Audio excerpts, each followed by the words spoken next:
Okay, so let us begin then with our learning material, and we're starting with authenticating hadith. And by the way, we should say that we're going to try to make the lectures pretty short, kind of bite-sized morsels rather than hour-long lectures. That way you can listen to a 10 or 15-minute lecture here, next one, when you have some free time, etc. We think that courses work better that way.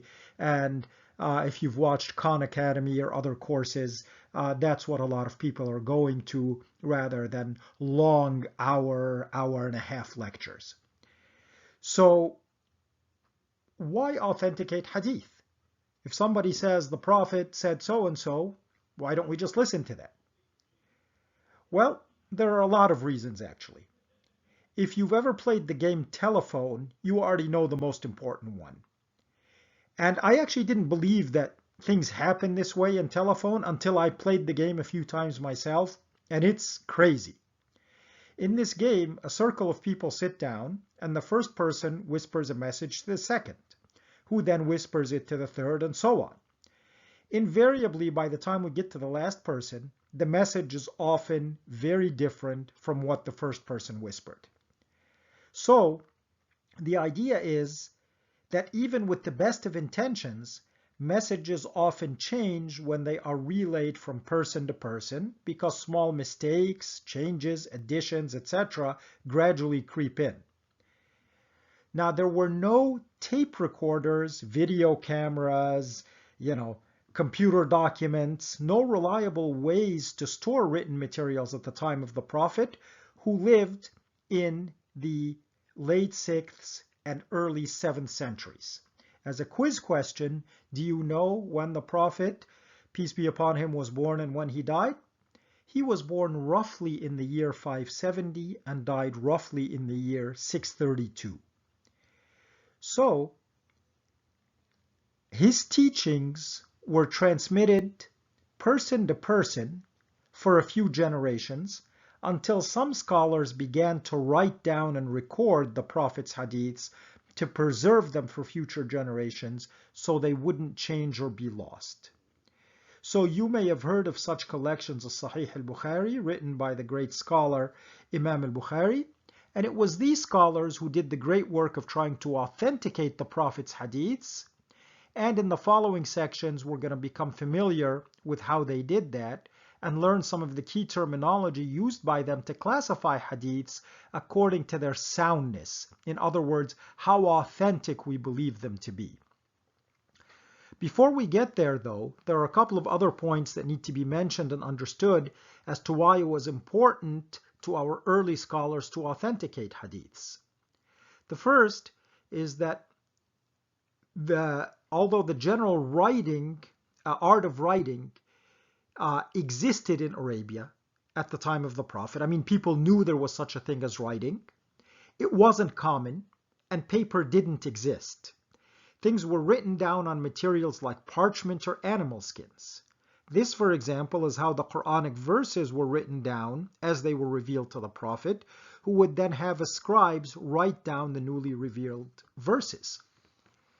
Now, under these circumstances, it may come as a surprise to you to learn that the Prophet actually asked his companions to not write down his sayings, but only to write down the Quran. So we always talk about how important the Sunnah is, but the Prophet actually said, don't write down my hadiths. And this was to avoid any possibility of confusion between the Prophet's hadiths, which were his own human words, and the revealed Quran, which is the word of Allah subhanahu wa ta'ala. So it is reported that the Prophet said, do not write anything from me except the Quran, and whoever has written anything from me other than the Quran should erase it. Narrate from me without hesitation, but whoever falsely attributes something to me, let him await his seat in hellfire. And this hadith is according to Abu Sa'id al-Khudri and is recorded in Sahih Muslim. So, the practice, at least in the early history of Islam, is that in general, the Prophet's hadiths were not written down, but were preserved orally by people remembering them and telling them to each other. And so you can see the analogy between this and the game telephone. And the challenge then that our early scholars, when they actually got to writing them down, had in trying to authenticate the hadiths, make sure they were real, make sure there weren't mistakes, and so forth. Now, remembering the hadiths and teaching them to each other may not have been a problem in the time of the companions of the Prophet. They, by the way, are known in Arabic as the Sahaba, and we will use this term a lot. Or even in the first generation after the death of the Prophet and his companions, and that generation is known as the successors, or in Arabic, the tabi'un, those who followed or came after, i.e. they followed and came after the companions and the Prophet himself. But as more and more generations began to pass, scholars began to worry that this telephone game phenomena would set in, and so began collecting hadiths and writing them down.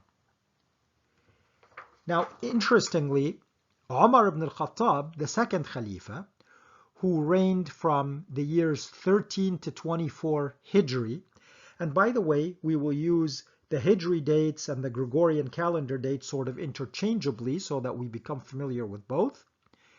So Umar ibn al-Khattab reigned from 13 to 24 Hijri. So the year 13 after the Hijrah of the Prophet, when the Islamic calendar begins, to the year 24. He proposed to collect the hadith together and preserve the sayings of the Prophet, and he gave this matter very serious consideration. But then he abandoned the project for fear that the Muslims would neglect the Quran and occupy themselves studying the written hadiths. So the project of collecting and writing the hadiths had to wait about a century after the death of the Prophet to be even initiated. And this was during the reign of the Caliph Umar ibn Abdul Aziz in about the year 99 Hijri. So about a century after the Hijrah of the Prophet. This Caliph, Umar ibn Abdul Aziz, requested from several of the great scholars of that time who had devoted themselves to learning the traditions of the Prophet to begin actually collecting these traditions, these hadiths. And among these were scholars like Abu Bakr ibn Muhammad ibn Hazm and Ibn Shihab al-Zuhri. And by the way, you don't have to worry about all of these different names. Everything that I say, almost everything, will be in the written syllabus that comes with this course. And so when they began then to collect the hadiths, they relied on people's memories, on the things that had been passed down for a few generations. But they were also aided in this by some existing written records of some hadiths. Now, if you've been listening, you may ask, how? Didn't the Prophet forbid writing down his sayings? Well, yes, but that prohibition was for the general public, but it seems that the Prophet actually gave a limited permission to some of the closest companions to preserve his sayings in writing, people that he trusted very closely. Thus, several companions actually did end up writing some of the Prophet's hadiths.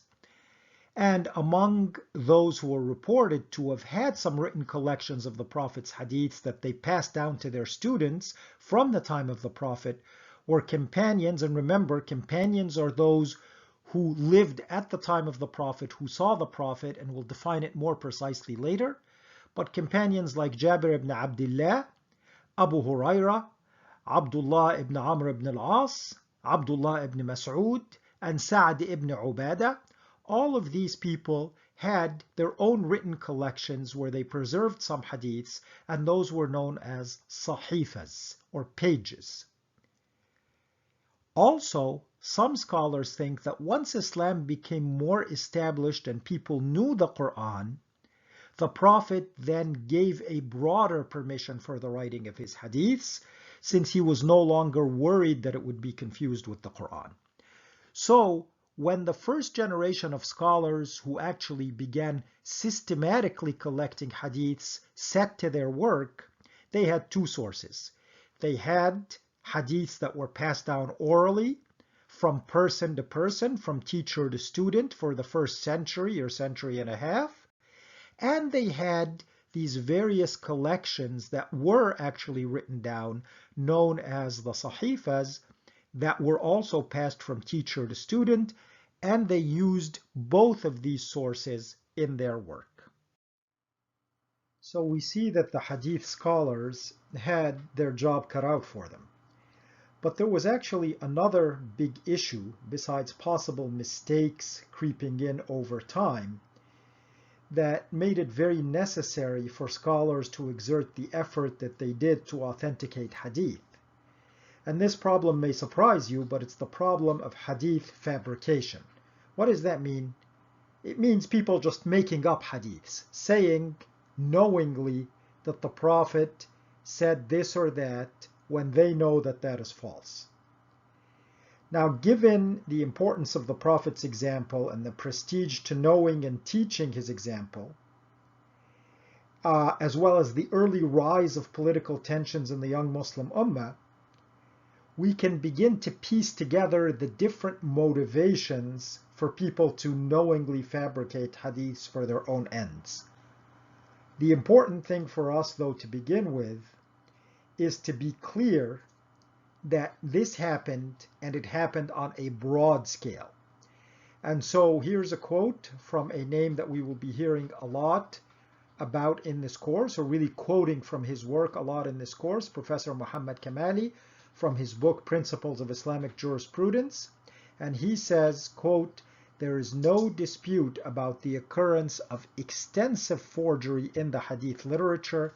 The ulama of hadith are unanimous about this." Now, the exact beginnings of forgery are difficult to ascertain, but it probably actually began in the lifetime of the Prophet himself or very soon thereafter. Therefore, even during the lifetime of the Prophet, the companions themselves became concerned to ensure the validity of sayings attributed to him. And so, when the companion Abu Musa al-Ash'ari told Umar ibn al-Khattab that the Prophet said that if you knocked on someone's door 3 times and they didn't answer, you should leave, Umar demanded that Abu Musa find a second person to corroborate that the Prophet had actually said this. Now, the fabrications began to really escalate during the war of apostasy, the so-called Hurub al-Ridda, during the rule of Abu Bakr, and then began to become a very serious issue at the time of the great fitna or civil strife between the 4th Caliph, Ali ibn Abi Talib, the Prophet's cousin, and Muawiyah ibn Abi Sufyan, starting at about the year 40 Hijri.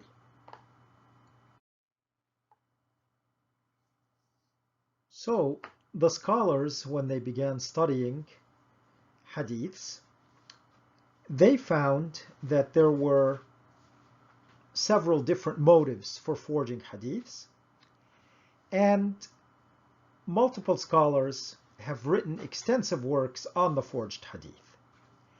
And the various motives and categories of fabrication are important to those interested in the proper use of hadith, and they actually help us navigate some of the issues that we will encounter in Module 2 about applying hadith. Now, the motives for forgery have been classified into, let's say, 4 main types. Number 1, there was forgery by the heretics, or what is known in Arabic as az-zanadiqa, and this was a diverse group of people who turned against Islam, and they attempted to discredit Islam and the Prophet by fabricating hadiths which distorted the creed of Islam. This group also included the hypocrites who pretended to be Muslim but worked to distort the image of Islam. So, for example, the scholars know that a man named Abdul Karim ibn Abi al-Awja' confessed to fabricating 4,000 hadiths where he had distorted the haram, the prohibited, and the halal. Another category, which was politically motivated rather than religiously motivated as people against Islam, these were Muslims who were fighting a sectarian battle. And so, the second motivation is sectarian hadiths. These hadiths were fabricated for political motives. We talked about the great struggle between Ali ibn Abi Talib radiallahu anhu and his supporters, and between Muawiyah ibn Abi Sufyan. And so, for example, the supporters of Ali fabricated a hadith where they said that the Prophet said, "When you see Muawiyah on my pulpit, kill him." On the other hand, the supporters of Muawiyah fabricated the hadith where the Prophet said, "The trusted ones are three, I," meaning Prophet Muhammad, Gabriel, and Muawiyah. And this practice was unfortunately quite extensive. And rigorous hadith scholarship has shown numerous examples, and a few of those are detailed in the syllabus, not really detailed, mentioned in the syllabus. So, for example, a man named Awana ibn al-Hakam, he belonged to the Umayyad party, supporting the Umayyads, among them Muawiyah ibn Abi Sufyan and his descendants. They concocted traditions in favor of the Umayyads. A man named Abu Ayna, on the other hand, forged hadiths to support the party of Ali ibn Abi Talib. There was a general named Al-Muhallab, his name is Al-Muhallab ibn Abi Safra, and he fought against the Khawarij. We'll be hearing a little bit about them later. And he confessed that he had forged hadiths against them. A man named Al-Talqani, who was a member of the Murji'ite sect, forged hadiths to support his sect's doctrines. And for example, a man named Ghiyath ibn Ibrahim from the court of the Caliph al-Mahdi made intentional alterations to the hadith to please the Caliph. And so the reason we're mentioning these examples is to make sure that we all understand how extensive this practice actually was.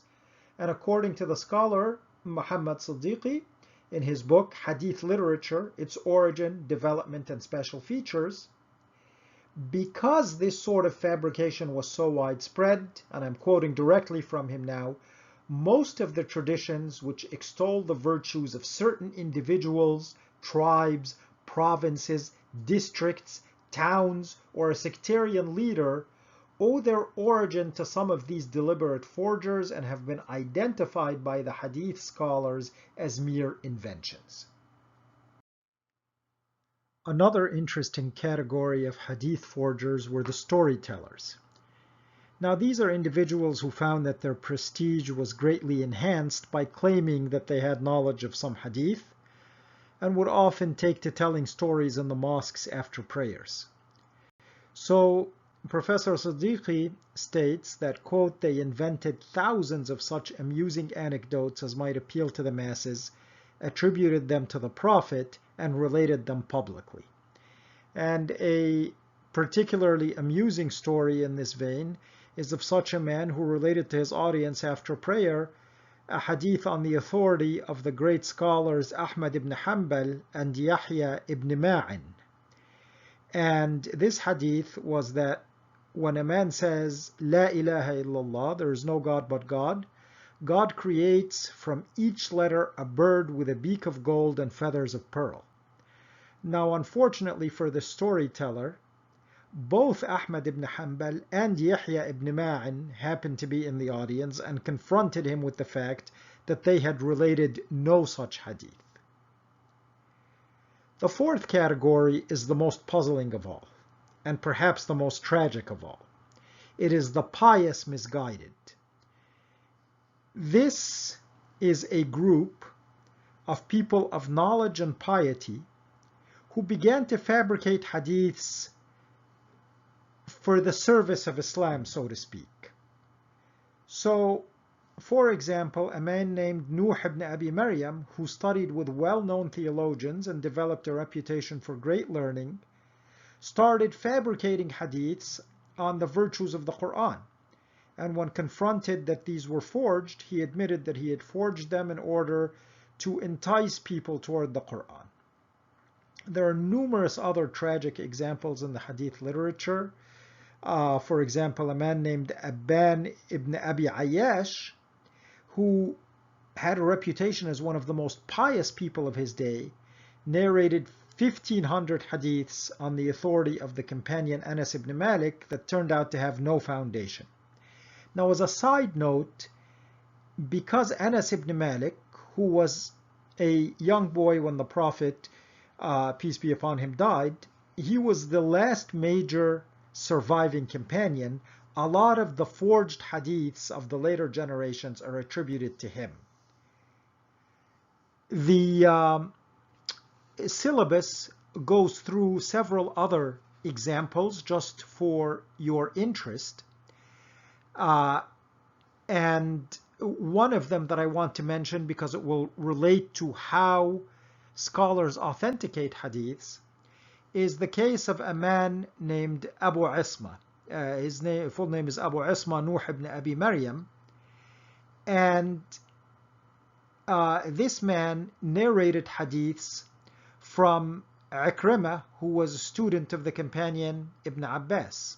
And these hadiths were about the merits and virtues of reading certain surahs or verses of the Quran.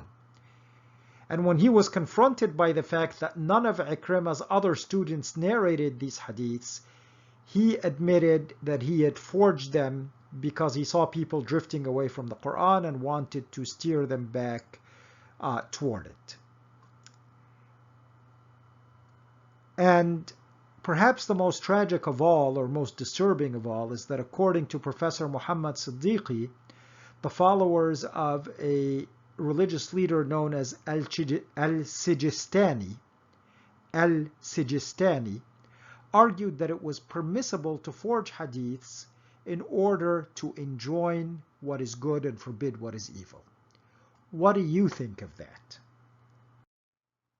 I myself find these stories absolutely amazing in a tragic way, in an unbelievable way, given that one of the strongest hadiths recorded by the scholars of hadith passed through numerous chains of transmission and narration involving multiple companions, is the Prophet saying, "Whoever intentionally ascribes to me what I have not said, then surely let him await or occupy his seat in hellfire."